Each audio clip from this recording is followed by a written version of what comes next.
Good morning. It's an honor for us to have Mr. Dirk Niebel here with us. Thank you for the honor of joining us here at the Institute for Cultural Diplomacy. I would like to ask you a few questions just to hear your thoughts and opinions on some salient issues. Hi.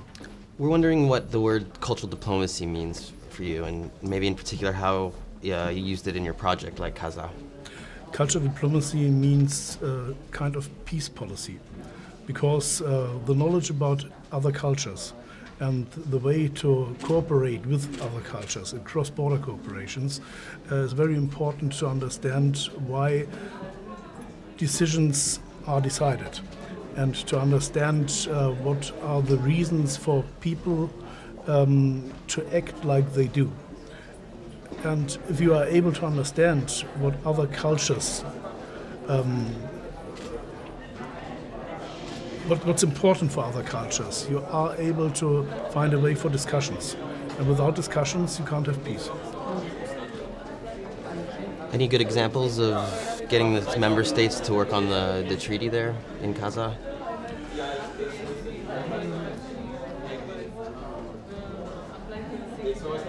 There are a lot of interests from the governments. There are a lot of interests from tourism industry and from the communities which live in deeply poverty in the moment.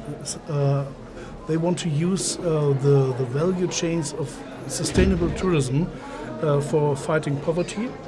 The tourism industry wants to create a very new destination for the guests, and the states want to make sure that the biodiversity and the living situation of the people will be strong in the future also. And all this together means that they have the same interest to develop these projects. Yeah. So when you were working with the Ministry of Economic Cooperation and Development, it's a very transnational organization. Can you think of any examples where you were using cultural diplomacy there? It starts with our implementing organizations, the GIZ and KfW. When the development worker is going abroad, before he has to go into a training for at least 3 months to learn about the culture of the country where he's going to learn, if it's possible, part of local languages, not only English or French, and to make sure that he or she understands how the culture in this country will function. In Frankfurt, they do the trainings? It's Bad Honnef. Till now, it's Bad Honnef. It will change to Bonn. Okay. Thank you for your keynote speech. It was really amazing. And I would like to ask you, in your keynote speech, you mentioned the poverty reduction as a result of transnational projects.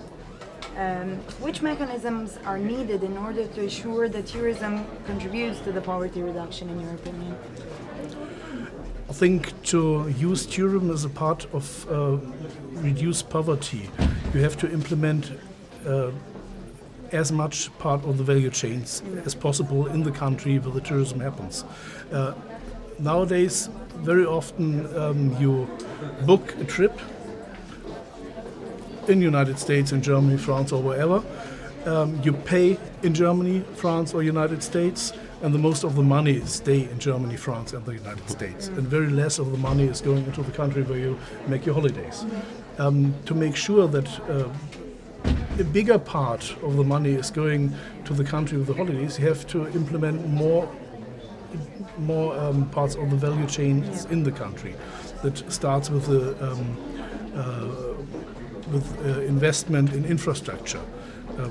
You have to use enterprises in the country where the infrastructure investment is done.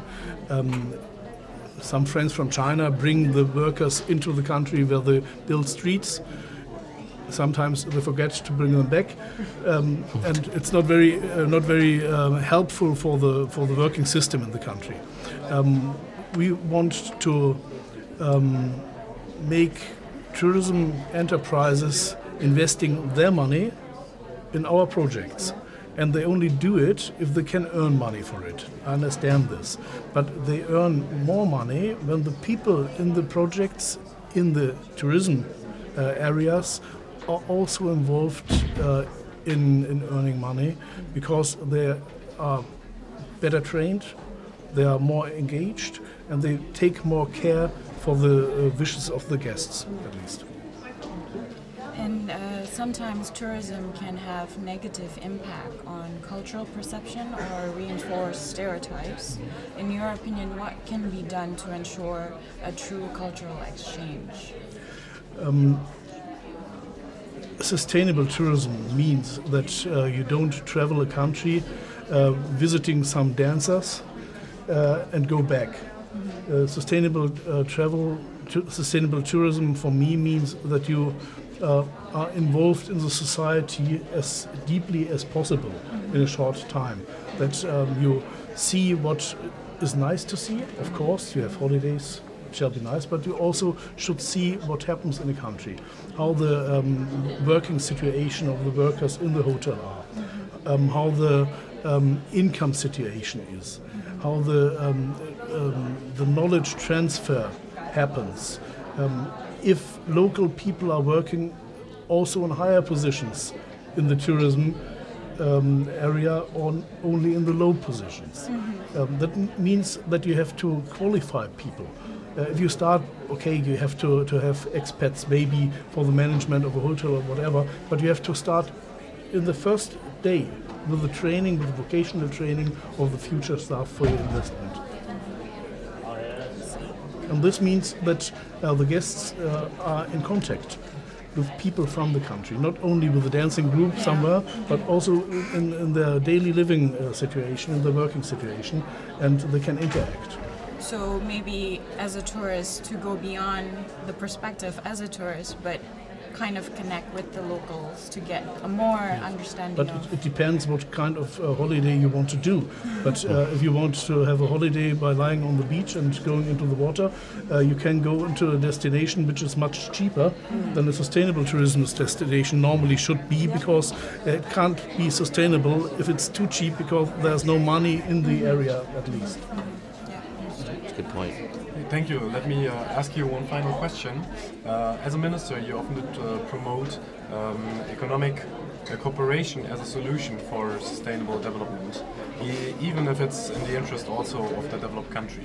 So do you think this is the modern way for sustainable development, or could it also be considered as a promotion of national interests? Of course, every country has national interests, developed countries as well as industrialized countries, but the trick is to bring both together. The interests of the developing country must be linked with the interest of the industrialized country. That's the best way, because we haven't got enough taxpayers' money to do all the things we should do. So we have to find other ways for financing important projects.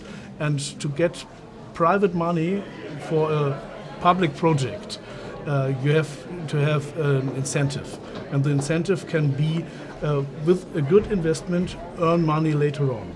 And for a developing country, investment is much more important than aid, because aid is a kind of consumption. Investment is the basis for an own income and for the own way to fight poverty. And I think bringing both together is the most important for development policy in the future. Thank you very much. You're welcome Thank you for your time. It was an honor having you here. Thank you.